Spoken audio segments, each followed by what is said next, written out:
Hello students, I am continuing the second part of the solution of the problem given to you. Only one working note is remaining for solution before you. That is working note number 8 and last one. It is related to depreciation on plant. The base for distribution of depreciation on plant among the different departments is value of plant. It has already been taken into consideration. Once again I have taken here. For department A, B, C, S1, S2, the value of plant is 12,000, 9,000, 6,000, 3,000, 4,000. If it is simplified, it works out to be 12, 9, 6, 3, 4. Total is 34. It means for department A, B, C, S1 and S2, the fractions are, ratios are 1234, 934, 634, 334 and 434. Let we rather distribute the same among different departments. For A, the total depreciation on plant aggregate amount is 8,500 and 1234 is relative. Out of 8,500, 1234th part is related to department A. It works out to be 3,000.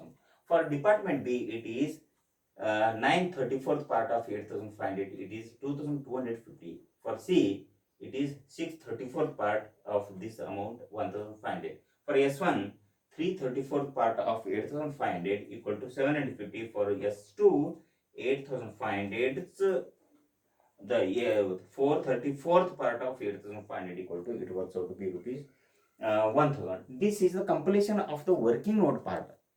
I will go ahead with the preparation of the actual statement of distribution of overheads.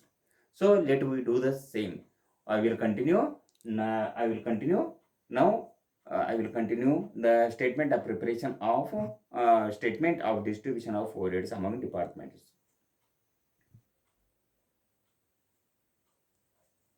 Hello students. Now I am continuing the solution of the problem. This is the second part of the solution of the problem. For saving the time, I have already solved the problem. Just I explain.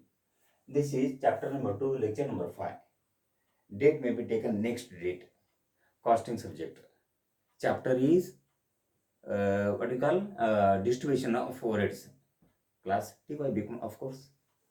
So second and most important part of the problem, which carries 10 out of 15 marks or 12 out of 20 marks, and it is most important part is second part is, first part is preparation of working notes. We have prepared 8 working notes, and in this lecture, second part of the lecture relating to solution of the second problem, that is a statement of primary distribution of overheads for the month of, you may continue like that. So the statement is format is particulars, basis of allocation. First of all, you have to keep in mind the pro forma of what we call statement of primary distribution of overheads, which I have posted to your WhatsApp group previously. Keep in mind the statement head, statement of primary distribution of overheads, and the pro forma is particulars, basis of allocation. For all solutions, same pro forma should be used. Particulars, basis of allocation, total rupees, production department ABC, service department S1 S2. This is the pro फॉर्मा, नमुना आहे. त्यानंतर solution बघा, आतापर्यंत जे काय आहे ना, वर्किंग नोट मी तयार केलं, समोर ठेवून घ्यायचं, तुम्ही नोटबुकमध्ये तयार करून अप टू डेट असा लिहून घेताना त्या दिवशी लिहून घ्यायचं. ऑनलाईन टीचिंगमध्ये आधी आहे ना, त्या विषयाचं नोटबुकमध्ये त्या दिवसाचं आहे ना, सगळे माहिती लिहून घ्यायचं तुम्ही, पॉज करून तेवढंच व्हिडिओ.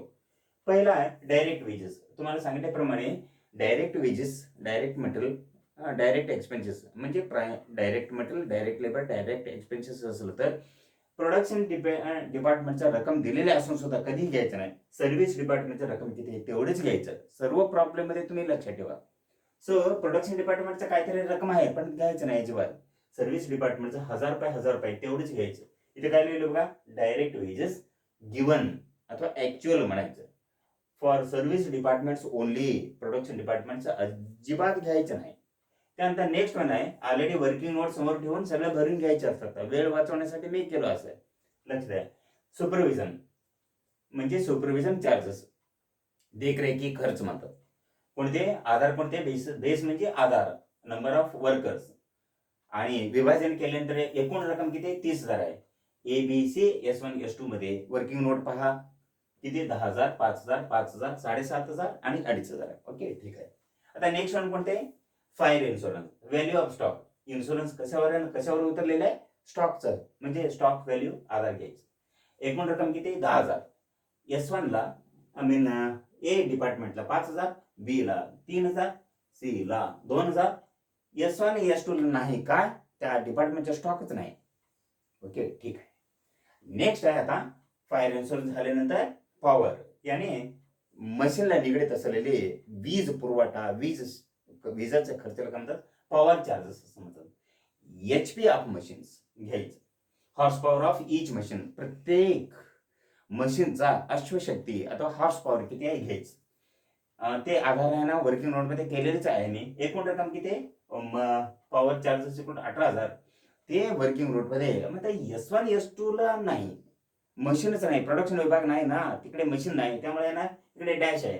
फक्त आणि किती इथे आहे, किती घेतलं मी त्या विभाजन केल्यानंतर वर्किंग नोट पहा किती 9,700, 6,000 आणि 2,424 रुपये आहे. राईट. आता नेक्स्ट वन आहे लाईट, म्हणजे लाइटिंग चार्जेस. लाईट पॉइंट्स अथवा एकदा इलेक्ट्रिक पॉइंट सुद्धा म्हणतात, अथवा एकदा मागच्या प्रॉब्लेम मध्ये एरिया ऑक्युपाईड आधार घेतला होते. ते आधार घेतल्यानंतर एकूण रक्कम किती? 6,000. त्या पद्धतीने विभाजन केल्यानंतर लाईट पॉइंट्स आधाराने विभाजन केल्यानंतर ते वर्किंग नोट हा किती झाला? 2,400, 1,200, 1,200, 600, 600. आता नेक्स्ट आहे कोणते? रेंट. रेंट फ्लोअर स्पेस, म्हणजे वापरात असलेली जागा, किती वापरलेली जागा, स्क्वेअर फूट मध्ये किती वापरलेले आहे ते लक्षात घेता. एकूण 10,000 रक्कम जे काय रेंट आहे त्या floor space occupied square foot मध्ये वर्किंग नोट पाहिल्यानंतर किती विभाजन झालं? 2,500, 2,250 मिनिट, 3,750, 2,500, 2,250, 1,250 आणि 250 झालं. ओके, ठीक आहे. आता लास्ट वन कोणते आहे बघा? रिपेअर्स आणि मेंटेनन्स. कशाचा? Value of plant.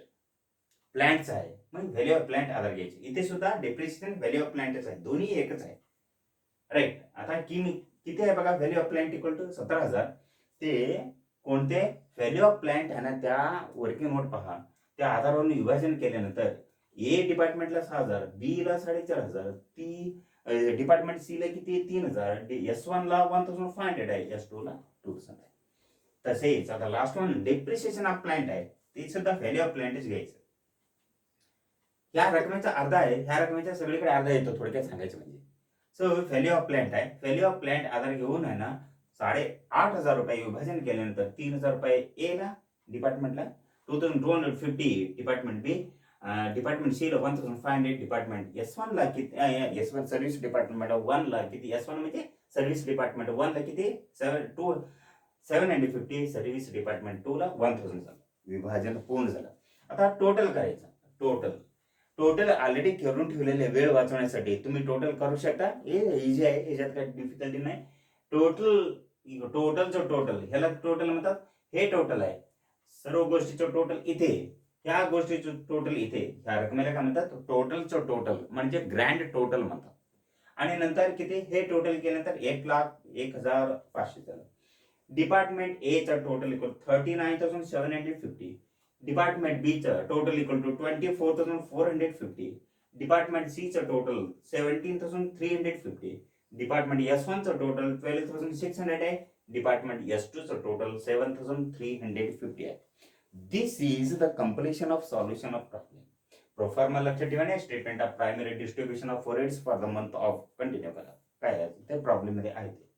त्यानंतर प्रोफॉर्मा काय बघा? लेक्चर नंबर 5 आहे, chapter number 2, problem number 2.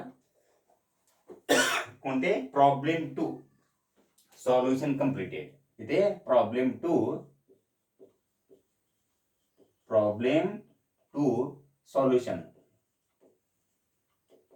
Solution completed म्हणायचं. तुम्ही लिहून घ्या तुमच्या पद्धतीने.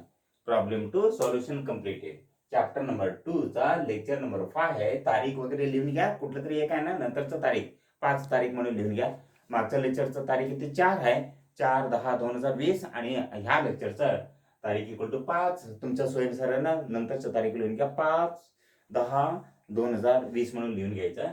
हे चॅप्टर नंबर 2 पैकी लेक्चर नंबर 5 आहे. तारीख कोणती लिहून घ्या. प्रॉब्लेम नंबर 2 चं सॉल्युशन कम्प्लिटेड झालं. ह्या पद्धतीने हे जे काही माहिती आहे हे प्रोफार्मा नसावं एवढं सर्व प्रॉब्लेमच्या सॉल्युशन मध्ये येणार आहे. या पद्धतीने तुम्ही लिहून घ्यायचा. फक्त लक्षात ठेवा direct material, direct labour, direct wedges असेल तर प्रोडक्शन डिपार्टमेंट कुठल्याही गोष्टी घेता सर्व्हिस डिपार्टमेंटच्या रक्कम किती तेवढंच घ्यायचं. So this is the solution of the problem. पहिल्या लेक्चरचा आहे ना साईज थोडं जादा झाला, जवळपास 28 मिनिट अथवा आहे ना 30 मिनिट पर्यंत.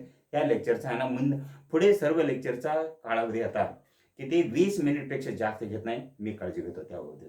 सो व्यवस्थित आहे ना हे लिहून घ्या. मागच्या लेक्चरचं जे काही सॉल्युशन आहे वर्किंग नोटचं 7 वर्किंग नोट आहे ते वर्किंग नोट आणि ह्या सॉल्युशन आहे ना लिहून घ्या. तुम्हाला काही शंका असेल तर थोडं मोजकं शब्दात म्हणजे आहे ना तेवढं टू द पॉईंट उत्तर सांगता मला यायला पाहिजे तसं आहे ना तुम्ही मला प्रश्न विचारू शकता फोन वगैरे करून. सो व्यवस्थित लिहून घ्या. तुम्हाला हे स्क्रीनशॉट काढून घेण्यासाठी सोय म्हणून एक काही सेकंडसाठी मी बाजूला होतो, तुम्ही लिहून घ्यायचं.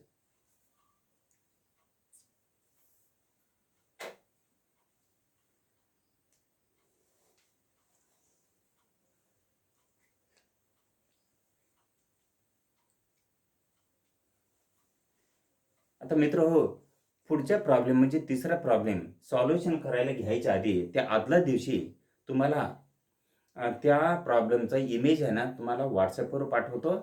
एक दिवस आधी तुम्ही लिहून घ्या आणि नंतर लिहून घेतल्यानंतर दुसऱ्या दिवशी आहे ना 2 विभागात आहे ना ते प्रॉब्लेम ह्यासारख्याच सॉल्युशनसाठी मी घेतो. So till then thanks.